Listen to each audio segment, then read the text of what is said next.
Well, hi there. My name's David Knopfsinger, and I'm a partner in the company For Restoration and the Center for Native Plants, our native plant nursery. And we have been involved with the exciting task of coming up with a design and implementation plan for an educational outreach facility that shows the different model vegetative zones across the ranch. And Terry DeVoke, who you may know, is going to talk about that in a bit. But if we were to start from the beginning, as schools or educational groups or plant groups, people of all ages and walks of life show up, they're going to need to enter the site. And what I'm walking down now would be a conceptual representation of one of many potential ways that we could do this. I feel like entering from this direction, from this perspective, offers a great look down the Bitterroot, a look at the sapphires, a look at the Bitterroots, as well as the bigger picture of land use. It also allows us to look down onto what will potentially be the gardens, the model vegetation zones and learning facilities. The trail coming in kind of undulates and meanders with the idea of inside these bellies on the meanders are great places for planting.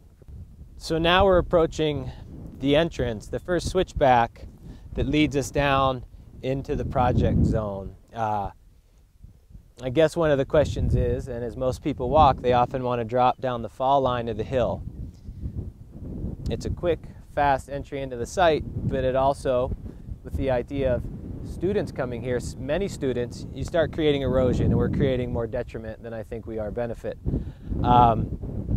Also, it slows users down. It slows these kids down, these users down. As you make a turn, it's kind of like approaching a Japanese garden where you come back around and experience everything again that you experienced on the entry.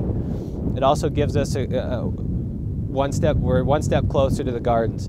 In regards to the trail coming down, we kind of, once again, put undulations in the trail, because with the fall line trail, you create erosion, you lose soil, but with sustainable trails, we control water, we control the flow of traffic, the control of flow of people, and it's a softer entry into the site. And what we do here is, although this is on a slope and you feel like you're side sloping it now, we'd essentially make a bench cut where we cut in and put a sustainable back slope in, so there'd be a tread which could be of varying widths. It could be big enough to accommodate a wheelchair.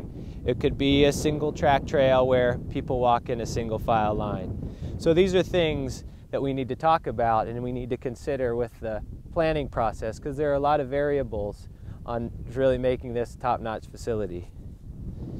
And the site would exist below me here, so we're entering it, but we're going to continue following the trail down and continue the slow entry. This is a potential for another small switchback. People come about and enter the site. The site is going to need a perimeter of fencing. I like the idea of themes, arches through the entries, perhaps one up top, perhaps one here. Perhaps there'll be other places where we exit the facility. For example, we could have a model riparian community here that mimics the riparian community in the draw before me, facing south. Okay, so here we are. We've walked down the trail. We're essentially within the site right now. And one of the many ideas that are happening down here, the most important one essentially, is creating appropriate vegetative zones that represent vegetative zones on the ranch. The big centerpiece would be using this existing trough, and with good research and the right support, turning this into a mini riparian wetland. As we entered the main gathering area for the students, we envisioned a fairly large area, perhaps flagstone, some easy non-maintenance area where lots of little feet would be, perhaps rocks as places to sit. Also, this large student gathering area would feed off into different vegetation zones that would be found here on the ranch. We tried to place the vegetation zones so that students could see elevation changes and would also be able to experience those changes as they walked to the different zones. The riparian zone would be fairly low. As they moved into the grasslands, it would be a little bit higher. As it changed into a sagebrush steppe area, it came up a little bit in elevation until it reached a foothills area. Then we ended up putting the montane, the highest area on the ranch, against this slope for fear that the vegetation in the montane needs to be more shaded and cool. And we were worried about this area, the heat, so we felt like putting it up against the slope where it could perhaps have more shade. Those plants would do well. So associated with each of these vegetative zones, which will be the focal point of a lot of the learning that can and will happen here, as well as the interaction with the plant communities,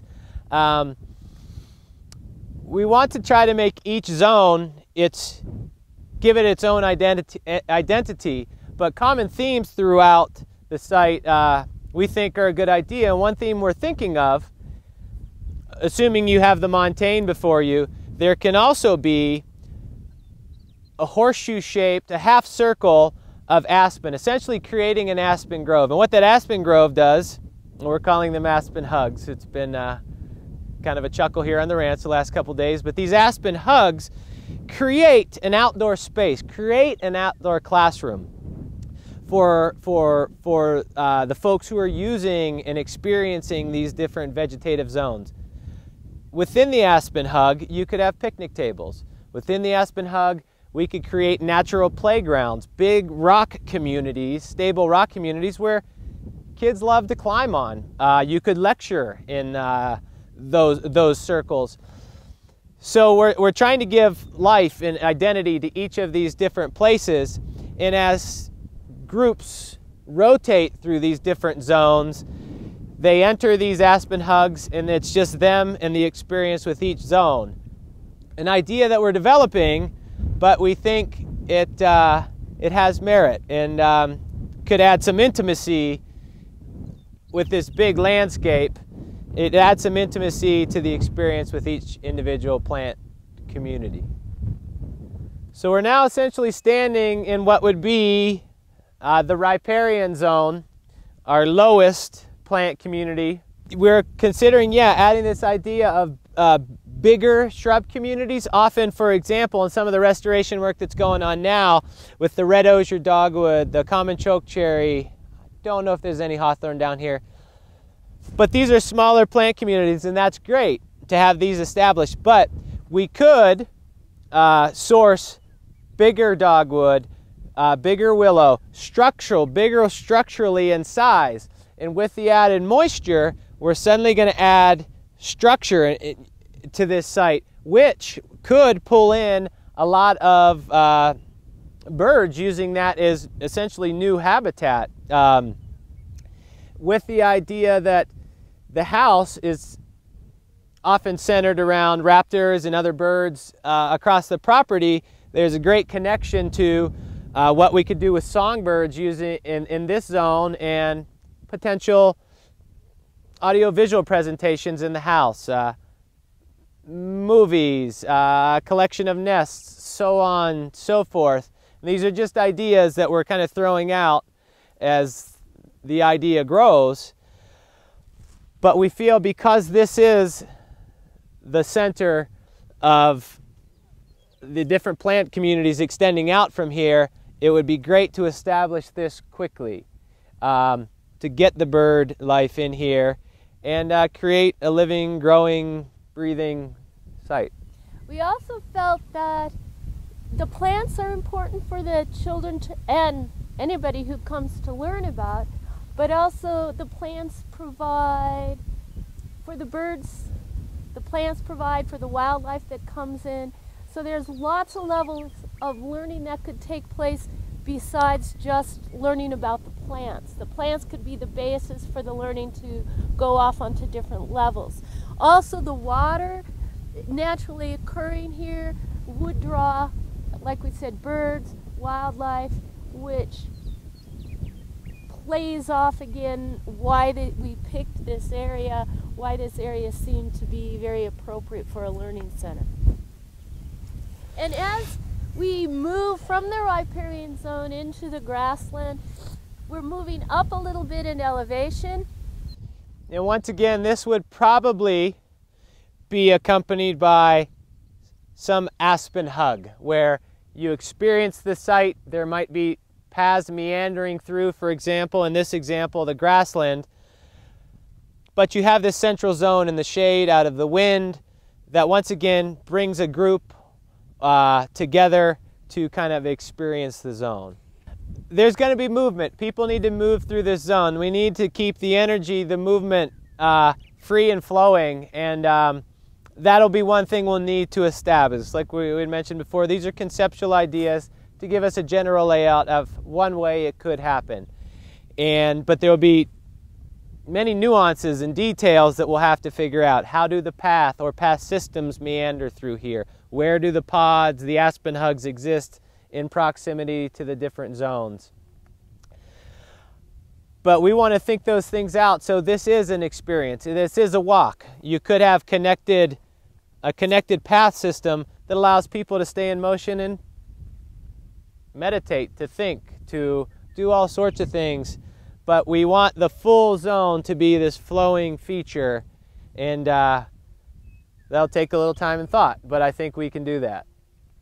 So we're moving from the grassland into Terry. Sagebrush steppe, which eventually leads into the lower foothills. There is a switchback at the end of the trail where the students could stop and look into that foothill area and into the grassland steppes and sagebrush. Hopefully, again, we're talking that flow as the vegetation zones mix into each other. And our last zone, the montane zone, as you can see what we have here, and with the idea of these flourishing, bountiful, robust gardens, it's going to take some work and it will take some manipulation. So, you know, those are all considerations we'll have to take into the bigger process, trying to make it as holistic from process to installation to actual plant communities and people's interaction with the site as we can.